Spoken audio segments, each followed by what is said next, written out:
ನಿನ್ನೆ ರಾತ್ರಿ ಅರ್ಜುನ ಅನಿಯ ಸ್ಮಾರಕ ಉದ್ಘಾಟನೆ ಆಯ್ತು. ಸಚಿವರಾದಂತ ಈಶ್ವರ್ ಖಂಡ್ರೆ ಅವರು ಮತ್ತೆ ಕಂಪ್ಲೀಟ್ ಪರಿಸರವಾದಿಗಳಾಗಿರ್ಬೋದು, ಸೊ ಅಲ್ಲಿನ ಸ್ಥಳೀಯ ಶಾಸಕರು, ಪ್ರಾಣಿ ಪ್ರಿಯರು ಎಲ್ಲರೂ ಕೂಡ ಸೇರಿ ಈ ಒಂದು ಅದ್ಭುತವಾದಂತ ಕಾರ್ಯಕ್ರಮ ಕ್ಷಣವನ್ನ ಕಣ್ತುಂಬಿಕೊಂಡಿದ್ದಾರೆ.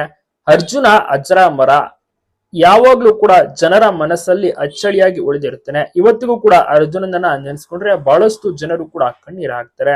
ನಿಜವಾಗ್ಲೂ ಅಪ್ರತಿಮ ಸಾಧನೆಯನ್ನ ಮಾಡಿ ವೀರನಾಗಿ ಮಾಡಿದಿರುವಂತವನು ಅರ್ಜುನ. ಸೊ ಹೀಗಾಗಿ ಅರ್ಜುನ ಯಾವತ್ತಿಗೂ ಕೂಡ ನಾವು ನೆನ್ಪಿಟ್ಕೊಳ್ಳೇಬೇಕಾಗಿರುವಂತ ಒಂದು ಆನೆ ಆಗಿರುತ್ತೆ. ಅರ್ಜುನನ ಒಂದು ಪ್ರತಿಮೆಯನ್ನ ನೋಡ್ತಾ ಇರ್ಬೋದು, ತುಂಬಾ ಚೆನ್ನಾಗಿಯೂ ಕೂಡ ನಿರ್ಮಾಣವನ್ನ ಮಾಡಿದ್ದಾರೆ. ಸೊ ಇದು ಬಳ್ಳೆ ಸಾಕಣೆ ಶಿಬಿರ ಎಚ್.ಡಿ. ಕೋಟೆ ತಾಲೂಕಿನಲ್ಲಿ ಮಾಡಿರುವಂತದ್ದು. ಇನ್ನ ಸಕಲೇಶ್ಪುರದಲ್ಲಿಯೂ ಕೂಡ ಇದೇ ರೀತಿ, ಅಂದ್ರೆ ಅರ್ಜುನ ಎಲ್ಲಿ ಸತ್ತಿದ್ದ ಅಲ್ಲೇ ಒಂದು ಸ್ಮಾರಕ ಸೇಮ್ ಟು ಸೇಮ್ ಮಾಡ್ತಾ ಇದ್ದಾರೆ. ಅದು ಇನ್ನ ಸ್ವಲ್ಪ ತಡವಾಗಿ ಉದ್ಘಾಟನೆ ಆಗುತ್ತೆ, ಯಾಕಂದ್ರೆ ಅಲ್ಲಿ ಕಂಪ್ಲೀಟ್ ಆಗಿ ಮಳೆ ಜಾಸ್ತಿ ಇರುವಂತಹ ಕಾರಣ ರಸ್ತೆಗಳೆಲ್ಲವೂ ಕೂಡ ಹದಗೆಟ್ಬಿಟ್ಟಿರುತ್ತೆ. ಅಲ್ಲಿ ಸರಿಯಾದ ರಸ್ತೆಯೂ ಕೂಡ ಇರೋದಿಲ್ಲ, ಮತ್ತೆ ಗಾಡಿಗಳು ಕೂಡ ಓಡಾಡಕ್ ಆಗೋದಿಲ್ಲ. ಆದ ಕಾರಣ ಇನ್ನ ಸ್ವಲ್ಪ ತಡವಾಗಿ ಅಲ್ಲಿ ಕಾಮಗಾರಿಯು ಕೂಡ ನಡೀತಾ ಇದೆ.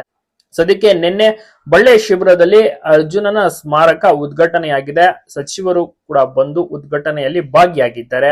ನಂತರದಲ್ಲಿ ಮಾತನಾಡಿ, ಅರ್ಜುನ ಸಾಕಷ್ಟು ಒಳ್ಳೊಳ್ಳೆ ಕೆಲಸಗಳನ್ನ ಮಾಡಿದ್ದಾನೆ.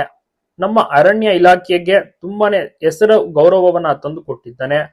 ಆತನ ಒಂದು ಸಾಧನೆಗೆ ಬೆಲೆ ಕಟ್ಟಕ್ಕಂತೂ ಆಗೋದಿಲ್ಲ. ಆತನ ಅಭಿಮಾನಿಗಳು ತುಂಬಾ ಸಂಖ್ಯೆಯಲ್ಲಿದ್ದಾರೆ. ನಾನು ಕೂಡ ಸದಾ ಅರ್ಜುನನ ನೆನಪು ಮಾಡ್ಕೊಳ್ತೇನೆ ಎನ್ನುವಂತ ಮಾತನ್ನ ಸಚಿವರು ಕೂಡ ತಿಳಿಸಿ ಭಾವುಕರಾಗ್ತಾರೆ. ಇನ್ನ ಅರ್ಜುನನೆಯ ಮಾವುತರಾದಂತ ವಿನು ಅವರು ಕೂಡ ನೋಡ್ತಾ ಇರ್ಬೋದು ಫೋಟೋದಲ್ಲಿ, ಅವ್ರಿಗೂ ಕೂಡ ಪ್ರಮೋಷನ್ ಆಗಿದೆ. ಬಟ್ ಅರ್ಜುನ ಆನೆಯ ಒಂದು ಸ್ಮಾರಕ ಅನಾವರಣ ಟೈಮ್ ನಲ್ಲೂ ಕೂಡ ಬಹಳಷ್ಟು ಭಾವುಕರಾಗ್ತಾರೆ. ಉದ್ಘಾಟನೆ ಟೈಮ್ ನಲ್ಲಿ ಅವರು ಕೂಡ ನಿಂತು ಫೋಟೋವನ್ನು ಕೂಡ ತೆಗೆಸ್ಕೋತಾರೆ. ನಿಜವಾಗ್ಲೂ ಕೊನೆಯಲ್ಲಂತೂ ಅರ್ಜುನನ ತುಂಬಾನೇ ಹಚ್ಕೊಂಡ್ಬಿಟ್ಟಿದ್ರು. ಅದೇ ರೀತಿ ಅರ್ಜುನ ವಿನೂನವ್ರನ್ನು ಕೂಡ ತುಂಬಾನೇ ಹಚ್ಕೊಂಡಿತ್ತು.